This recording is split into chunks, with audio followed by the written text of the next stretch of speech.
Bonjour et bienvenue sur Mon avocat, ma famille et moi, le podcast qui parle famille, enfants, séparation et surtout émotions. Ces émotions qui nous submergent quand notre famille traverse des tempêtes. Dans cet épisode, nous allons parler de la pension alimentaire. Mais alors, c'est quoi une pension alimentaire ?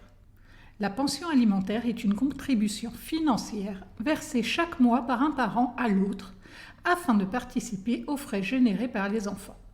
Elle est destinée à subvenir aux besoins de l'enfant en termes d'alimentation, de logement, de santé, d'éducation et les autres charges liées à l'enfant. Elle peut être fixée amiablement entre les parents dans le cadre de leur séparation ou de leur divorce, ou fixée par le juge dans le cadre d'un contentieux. Comment son montant est-il défini ? Que la pension soit fixée dans un cadre amiable ou par la voie judiciaire, la première démarche est toujours la même. Il convient, en premier lieu, de définir les revenus et les charges courantes de chacun des parents. Attention, pour les revenus, c'est le net imposable qui est pris en considération. C'est souvent assez mal compris par les justiciables, car on ne va pas se mentir, le net imposable est supérieur à la somme que vous avez réellement perçue sur votre compte en banque. De la même manière, on prend en compte vos charges incompressibles, c'est-à-dire les charges indispensables à la vie courante. Il est parfois tentant, en cas de conflit important pour le débiteur de la pension alimentaire, c'est-à-dire celui qui doit la payer, de créer artificiellement des charges pour convaincre le juge qu'il n'a pas les moyens de verser une pension. L'idée peut sembler lumineuse, mais elle ne fonctionne pas. Déjà, il est important de savoir que l'obligation alimentaire est prioritaire sur les autres dépenses. En effet, le législateur considère que la priorité quand on a des enfants est de subvenir à leurs besoins. Les autres dépenses passent après. C'est dans cette optique que les crédits à la consommation ne sont pas pris en compte dans les charges incompressibles. J'y vois pour ma part une certaine hypocrisie. Je ne parle pas des cas où le parent débiteur de la pension, qui a les moyens financiers de la verser, organise son insolvabilité. Je parle du cas de parents qui ont pu rencontrer ponctuellement des difficultés financières et qui vont avoir recours à ce type de crédit. Par exemple, pour faire face à une dépense imprévue ou à une situation tendue financièrement à un moment donné. Je veux bien que l'on ne tienne pas compte de ce crédit pour privilégier le règlement de la pension, mais c'est utopique. Le crédit a été contracté, il doit être échéance tombe chaque mois que le juge accepte de les prendre en compte ou pas. Je me souviens d'un juge aux affaires familiales de Bordeaux qui avait à trancher une demande d'augmentation du montant de la pension alimentaire précédemment fixée. J'intervenais pour le père débiteur de la pension qui, avec toute la bonne volonté du monde, ne pouvait pas régler plus. Une fois la situation financière de chacun exposée, ainsi que les besoins des enfants, la juge a constaté qu'effectivement, il serait nécessaire d'augmenter la pension car les besoins des enfants augmentent avec l'âge, mais que la situation financière de mon client ne lui permettait pas d'y faire face. Elle nous a dit « on ne peut pas tondre un œuf ». J'ai adoré l'expression que je réutilise régulièrement. Chacun fait avec ses capacités financières. Les avocats ainsi que les juges utilisent la table des pensions alimentaires pour définir un montant de pension en fonction des revenus et du temps de garde de chacun. Ce montant n'est pas obligatoire. Il nous permet d'avoir une idée du montant qui va être affiné en fonction de la situation. Imaginons un parent débiteur de la pension qui habite à l'étranger et qui doit régler à chaque période de garde les billets d'avion pour ses enfants. Le montant de la pension qui sera fixé amiablement ou par le juge sera inférieur à celui figurant sur la table des pensions alimentaires, car il sera tenu compte des frais engagés pour exercer son droit de visite, le prix des billets d'avion. Les parents pensent souvent qu'en cas de garde alternée, il n'y a pas de pension alimentaire à verser. C'est faux. Une pension alimentaire peut être fixée, même en cas de résidence alternée. La règle en garde alternée est que chaque parent garde à sa charge les frais générés par sa semaine de garde. Mais en cas de forte disparité entre les revenus des parents, les frais générés par la semaine de garde impactera plus lourdement le budget de celui qui a des revenus inférieurs. Une pension alimentaire sera donc fixée pour compenser cette disparité et permettre aux parents ayant de faibles revenus de faire face aux charges des enfants. On peut aussi poser la question « Pourquoi je dois donner de l'argent à mon ex ?» La pension est souvent un point de crispation. Plusieurs éléments peuvent entrer en jeu. Il y a déjà la colère, qui peut être ressentie contre son ex-conjoint. Parfois la détestation. Il devient alors insupportable pour l'autre parent d'imaginer verser une pension à cet ex que l'on déteste. La situation peut aussi se détériorer en cas de recomposition familiale avec la naissance de nouveaux enfants. Il peut devenir difficile de continuer à verser cette pension à ces enfants que l'on voit peu ou plus du tout. J'entends souvent le parent me dire « Elle ne me laisse pas voir les enfants » ou « Elle n'accepte pas la garde alternée. Donc tant que je ne verrai pas les enfants, je ne payerai pas la pension. » La colère est toujours mauvaise conseillère et j'invite mes clients à se souvenir de la raison d'être de la pension alimentaire. Cet argent n'est pas un cadeau qu'ils font à leur ex, mais à leur enfant. Cet argent permet qu'ils aient une vie la plus proche possible de celle qui était la leur avant la séparation. Qu'ils puissent faire les mêmes choses, activités sportives auxquelles ils étaient inscrits avant la séparation, continuer à aller dans la même école privée, etc. C'est la raison d'être de la pension alimentaire. Il arrive régulièrement devant le juge que le parent débiteur de la pension, devant la somme sollicitée par l'autre parent, dise au juge que son enfant ne coûte pas si cher, qu'il ne mange pas et ne s'habille pas pour 200 € par mois. Ce point mérite quelques précisions. La pension n'a pas vocation à régler uniquement l'alimentation et l'habillement. Elle tient compte également de l'ensemble des frais générés par les enfants. Le fait d'avoir un logement plus grand, donc plus coûteux pour accueillir les enfants, qu'ils aient une chambre à eux, l'eau, l'électricité que l'on consomme en plus. Parfois la voiture plus grande pour pouvoir transporter les enfants. Ce sont toutes ces choses qui sont incluses dans la pension. Mais alors, je paye déjà une pension, pourquoi je devrais participer à d'autres dépenses ? C'est une phrase que l'on entend régulièrement.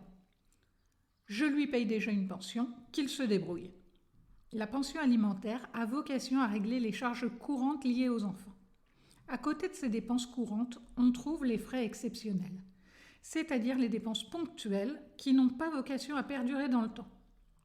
Par exemple, un voyage scolaire, les frais d'orthodontie non remboursés, les licences sportives.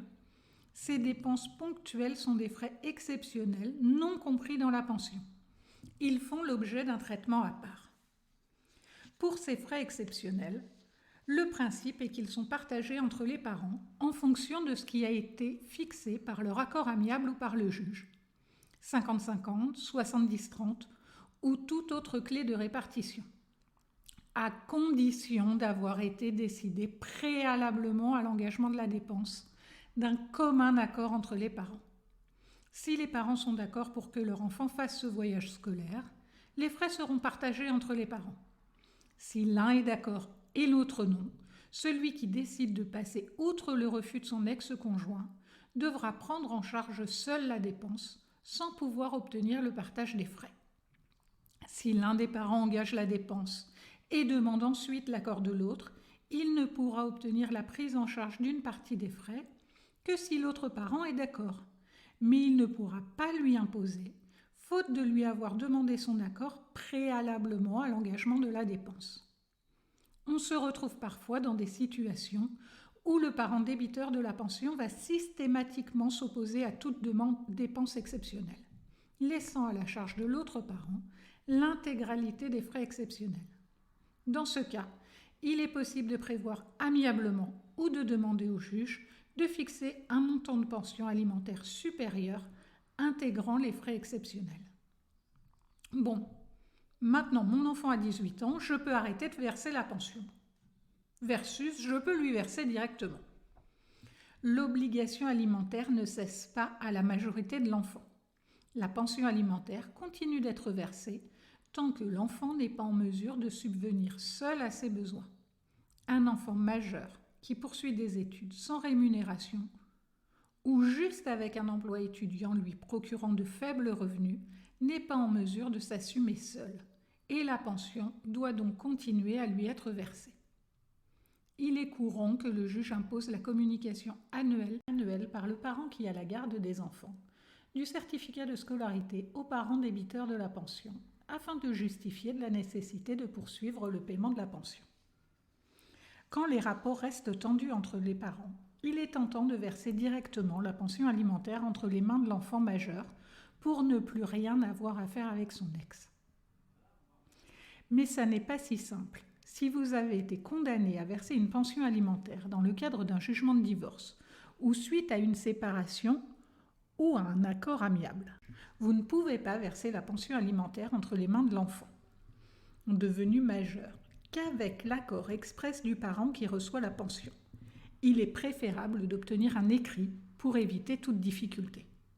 En cas de désaccord du parent qui reçoit la pension, vous pouvez saisir le juge. Mais attention, tant que l'enfant majeur vit au domicile du parent, le juge ne vous accordera pas la possibilité de verser la pension entre les mains de l'enfant, qui reste à la charge du parent chez qui il vit et qui supporte donc les frais. La possibilité de verser la pension à l'enfant directement est subordonnée au fait qu'il dispose de son propre logement et assume donc lui-même ses charges avec l'aide de ses parents. On entend parler de l'intermédiation financière, mais c'est quoi l'intermédiation financière ? L'intermédiation financière s'est généralisée depuis le 1er janvier 2023. Depuis cette date, elle est mise en place de façon automatique dès qu'un jugement fixant une pension alimentaire est rendu, sauf si les deux parents refusent sa mise en place. Si un seul parent la refuse et l'autre l'accepte, elle sera mise en place. Elle est également obligatoire en cas de violence conjugale. L'intermédiation doit également être mise en place sous les mêmes conditions dans le cadre d'un accord amiable, tel qu'un divorce par consentement mutuel par acte d'avocat ou une convention parentale. Ce sont alors les avocats qui saisissent l'ARIPA. L'ARIPA, c'est l'organisme qui gère l'intermédiation financière. L'intermédiation financière est un service public géré par la CAF ou la MSA. Il s'agit d'assurer chaque mois le versement effectif de la pension alimentaire qui est due et de limiter les retards de paiement et ou les impayés. Ce service est confié à l'ARIPA, qui est l'agence de recouvrement et d'intermédiation des pensions alimentaires. L'ARIPA est l'intermédiaire entre le parent qui doit payer et le parent qui doit recevoir la pension alimentaire. Ainsi, le parent qui doit payer la pension alimentaire la verse à l'ARIPA. Celle-ci se charge de la reverser sans frais aux bénéficiaires. En cas de non-paiement, si vous êtes seul avec un enfant de moins de 20 ans, dès le premier mois d'impayé, l'ARIPA vous versera à votre demande l'allocation de soutien familial, qui est l'ASF, à votre demande, ce qui signifie que sans demande de votre part, rien ne se passera. L'ASF est d'un montant de 184,41 € par mois et par enfant, dans l'attente du recouvrement de la pension alimentaire. C'est ce service qui s'occupera de récupérer les sommes impayées. Dernier point. Et si je ne paye pas la pension alimentaire, je risque quoi ? Combien de fois ai-je entendu « je m'en fous, la pension, je ne la payerai pas ». C'est prendre un risque considérable. Le premier est un risque civil. Vous risquez de voir un commissaire de justice, c'est le nouveau nom des huissiers, frapper à votre porte pour obtenir le règlement de l'arriéré, ou de voir une saisie de la pension directement sur votre salaire. Outre le montant de la pension, vous serez aussi saisi du montant des frais de l'huissier chaque mois. Le second risque est pénal. Le fait de ne pas régler la pension alimentaire est un délit. C'est un abandon de famille. C'est le fait de ne pas payer pendant plus de 2 mois une pension alimentaire ou une prestation compensatoire allouée par décision de justice. La peine encourue est de 2 ans de prison et 15 000 € d'amende. Ça fait réfléchir. Si vous n'êtes plus en mesure de faire face au montant de la pension alimentaire, vous ne pouvez pas décider seul de ne plus la verser ou d'en réduire le montant. Vous devez soit vous mettre d'accord avec l'autre parent, soit saisir le juge afin qu'il réexamine la situation au regard des éléments nouveaux que vous lui apportez. Naissance d'un enfant, perte d'emploi, et qu'il rende un nouveau jugement. Voilà, vous en savez plus sur la pension alimentaire. Merci de votre écoute. J'espère que cet épisode vous a plu et vous donnera envie d'écouter les suivants. Si c'est le cas, n'hésitez pas à me laisser une très bonne note sur les plateformes d'écoute afin que d'autres personnes puissent découvrir Mon avocat, ma famille et moi.